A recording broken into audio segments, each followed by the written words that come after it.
You are listening to In Conversation with Jennie and Mark. Good morning, everyone. I am the Reverend Jennie Adams from Holy Trinity Church, Prince Consort Road, South Kensington. And I am the Reverend Mark Adams from St Margaret's Church, Barking. Hello, welcome. Welcome. And as you can see, if you're watching on YouTube, if you're listening on the audio, you'll never know. But it's too hot, so there's no clergy gear anywhere in sight for either of us. Standards have slipped. I've not even Standards washed are my slipping. Yeah, standards are slipping. hair. Yeah, and I need a haircut and everything. Anyway, we won't worry about that. That's fine. No, it's not important. Okay. Not important. Yeah. Our lives are not consistent with things. Or what we look Oh, like. that was a couple of weeks ago. We moved on from there. Yeah. Okay. Good. So we're going to look at the gospel reading today, because I am preaching on the gospel reading, and I believe you're not preaching this week. I'm not preaching. My colleague Lee is preaching because it's his last Sunday preaching. So Lee, if you're listening, this is what you need to say. It's definitely for my benefit. Definitely for Jenny's benefit. Let's have a read. Maybe hopefully for some people's benefit if you're listening as well. We hope so. We hope you find it helpful. Anyway, we shall fire up the gospel on the. Again, if you're listening, it won't make any difference to you. But I think, Jenny, you're going to read this for us today, aren't you? I am indeed. And we're looking at Luke 12, verses 49 to 56. So here we go. I came to bring fire to the earth, and how I wish it were already kindled. I have a baptism with which to be baptized, and what stress I am under until it is completed. Do you think that I have come to bring peace to the earth? No, I tell you, but rather division. From now on, 5 in one household will be divided, 3 against 2 and 2 against 3. They will be divided, father against son and son against father, mother against daughter and daughter against mother, mother-in-law against daughter-in-law and daughter-in-law against mother-in-law. He also said to the crowds, when you see a cloud rising in the west, you immediately say it's going to rain, and so it happens. And when you see the south wind blowing, you say there will be scorching heat, and it happens. You hypocrites!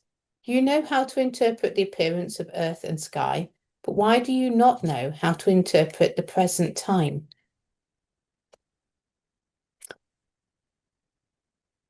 So, nice, easy one then today. No problem. We're all up with this one, aren't we? It's exactly the sort of thing we expect and think Jesus is going to say. Well, do you know what? In some ways, I think this is obvious, but then I don't really know what I would do with it on Sunday. So that's where I am with it, really. Okay, so why is it obvious? I think division very clearly happens. Faith can bring division. Jesus does bring division. Yeah. For many reasons. But I mean, as an extreme example, if you're family of a different faith and you come to faith in Christ, then that is going to bring division. But also, I'm raised in a family with no faith. My beliefs do create some tensions. Yes. There's no doubt about it. So, it's not all peace and lovey-dovey. Having that belief does create tension and division. It's just, yeah. Yes, and even if you're in a family of Christians, as I much more come from, you can still disagree about a lot of this stuff. Yeah, so I mean, he is the Prince of Peace, and the angels sang that they're going to bring peace. But with beliefs, and I mean, often our beliefs are against cultural norms as well. I mean, we've been talking about gathering possessions, and that's very much what our society wants us to do. So if suddenly that isn't what you do, suddenly you're not following the crowd, and it is going to make a difference. It is going to create some tension. So I think in that way, for me, it's Jesus is stating the obvious. I suppose it's interesting what you're saying there about, the angels singing in Prince of Peace, and Jesus saying, peace be with you to his disciples when they come. And in one sense, the sort of popular kind of imagination of Jesus that, it's all kind of love and harmony I, and get on with each other. And of course, here is a kind of Hmm. another view of that, isn't there? well, also, yeah, so we think of peace as being all quiet and calm and still. Hmm, Um, but peacemakers are truth tellers. I mean, hmm, often it requires telling truth to power hmm. and creating a bit of turbulence before peace can come. I mean, it's not always just sitting by a nice river and looking at the thing.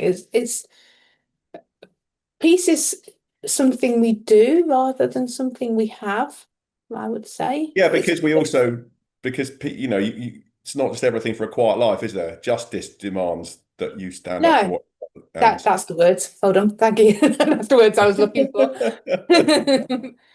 so yeah, it is a sort of it does feel a little bit like Mm, Jesus is playing a bit of a raspberry here. I don't know. I'm probably not supposed to say that, but it's the first thing that came into my head. It's like, whoa, mm. okay, this is not the sort of popular conception of what we want So Jesus to be saying, is it? I think that's no. So obviously it's quite hard, quite difficult to preach on. So if anybody's preaching this week, I recognise that.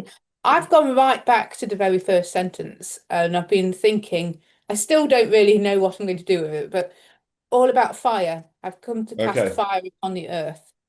Because fire itself is a little bit, we can have a fire pit and it can be warm and cozy, or it can destroy your house and your crops, and it can be wild, can't it? Um, Yeah. it can be used in so many different ways. Fire is purifying, but then also, um, and then all the tongues of fire at Pentecost. It's just like I was just trying to think, and we've spoken before about being all fired up, being ablaze. So it has so many different connotations. Um, and that's where the reading starts and where I'm starting with it, but I don't really know. Um, and the only thing I've come up with is fire generally requires an action. Well, it requires oxygen to burn, but I think Okay. it Well, in one requires an sense, fire action. is yes, the ability to control fire is one of the most significant developments we have Mm. as humans, really, because it's actually our ability to control fire that means we can do lots and lots of different stuff that we couldn't do otherwise. What's the Disney cartoon? What's the one? Oh, no, it's the one with Jungle the Book. the Jungle Book, isn't it? Yeah, Yeah, because Matty wants fire. he wants There fire. you go. Yeah. So, Yeah. but I mean, motor cars, they rely on fire. Well, ours doesn't because we've got an EV, but even there's probably some fire in there somewhere. But petrol engines need fire. It's the ability to control it, isn't it? Um, Mm. I think is really what in one sense sets us apart. As you say, the Jungle Book isn't necessarily a bad place to start. We need fire, but we need to control it. What's Jesus saying here? Um, Come is to that cast it down. he will How I wish be it were blazing already. he will be divisive, I think. And I suppose therefore we shouldn't be surprised when it is divisive. I think that's perhaps one thing to take from it. If it's causing division, then don't be surprised about that because it is going to set you apart from all sorts of other people, isn't it? As you say, we've been thinking about you But know how does that connect to the fire? Is that because we're ablaze with, I don't know, love and hope and, like we're fired up? um So I've got the message up just because okay, go on. What does the message say? sometimes it helps, doesn't it? Good old Eugene Peterson. So I've come to start a fire on this earth. How I wish it were blazing right now. I've come to change everything, turn everything right side up. How I long for it to be finished. And that's because I was struggling with the baptism thing, really. I have baptism which to be baptized, and I wish it were to be completed. I kind of thought, he has been baptized. But isn't he talking about his death here? Yeah, Jesus. so I think the death and resurrection of baptism isn't it, which I kind of hoped it was, but until you can check that out. But yes, um, Do you think I came to smooth things over and make everything nice? Not so. I've come to disrupt and confront. And from now on, and then it goes back to 5 in the household.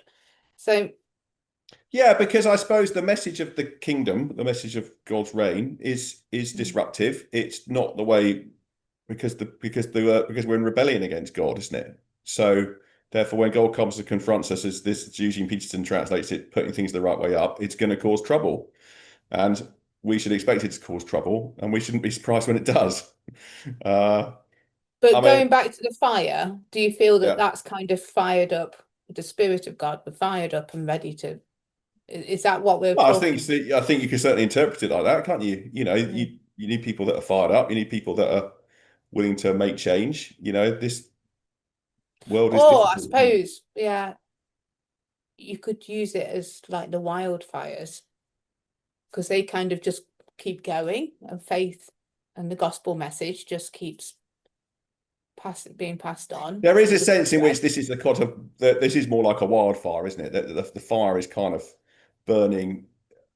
I'm just come to start something which is it going to get out of control? I mean, as I say, it's the ability to control fire, which is really significant for us as humans, allows us to do a lot of things that we want But to we do, can't control God, so maybe but we that is a can't much control better God. image So than the yeah, wildfires. the wildfire, yeah, Um, but but that is destructive, isn't it? I mean, we want to control wildfires. We don't want to let fires get out of control. But is that a sense in which we also therefore try to domesticate and tame, you know, Christ's yeah, message? I think we could just, yes, we can definitely think about that. That's definitely. Yeah. So I like the bit, just moving on to the sort of second part of it as well, about the weather. Because I always thought there's something really ironic about this. So just imagine if Jesus was saying this now. I mean, we've been watching our weather apps, haven't we, for the last week to see what the weather's going to be at Greenback when we're camping next weekend. We're sort of dialing, this ability to, Jesus saying to them there, because you can see a cloud coming, it's going to rain. We can do that infinitely better now with satellites and all sorts of stuff that would have been unimaginable then. But are we any better at, as Jesus saying, reading the signs of the times? And what are the signs of the times within this that Jesus is inviting us to read? So I don't think, well, we're definitely better at interpreting the weather. We're better than we were when I was a child. So are we better at interpreting the time? Oh, God, but what does that even mean? So Well, what does it yeah. mean? Well, what does it mean? Because How do we it's read fairly what's going obvious on when around? he's standing in front of them, isn't it? The time of his presence, he's there. It's a whole different time. What does that actually mean for us now, though, of interpreting the times? What does it say? Interpret the present time. Yes, I how have do to we check. know I have to check the authorized King James version as well.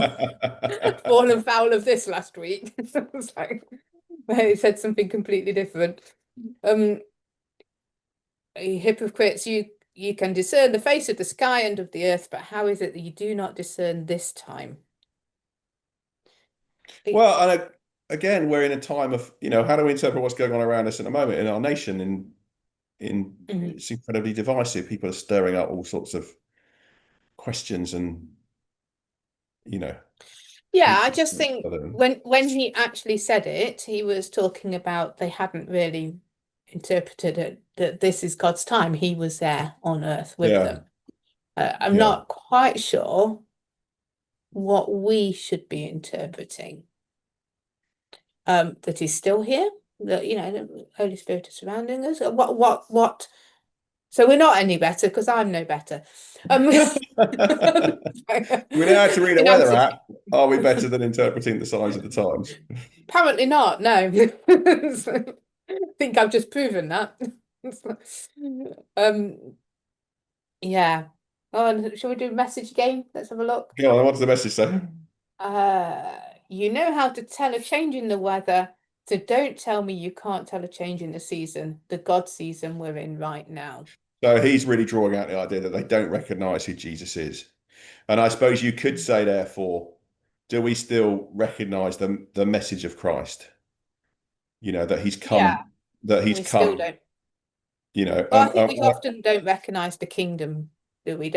We miss the glimpses of the kingdom. Yeah. Yes. Yeah. And that God has come to call together a people, that isn't bound by ethnic divisions or, but actually is open to everybody. I think that's, but not everybody will accept it. So there will still be division.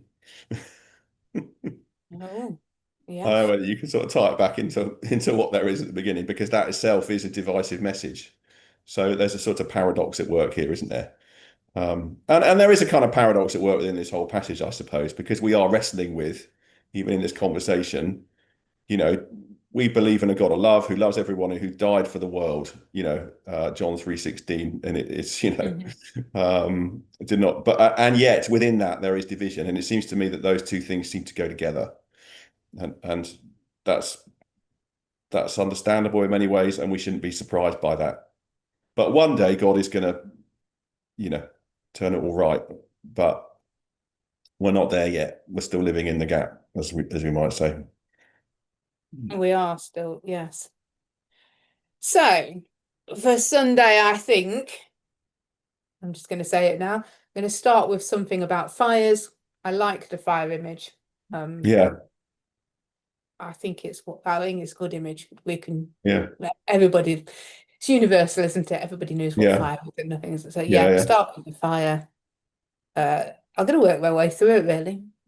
Talk about tensions that come with the gospel message, how we often don't recognize the glimpses of the kingdom. How I can tie that together, I'm not quite so sure, but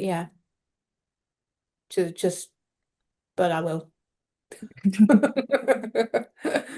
With a takeaway, but it is a divisive message. It is a difficult message. Yeah, I think it's a costly we shouldn't message, shy away isn't from it? that.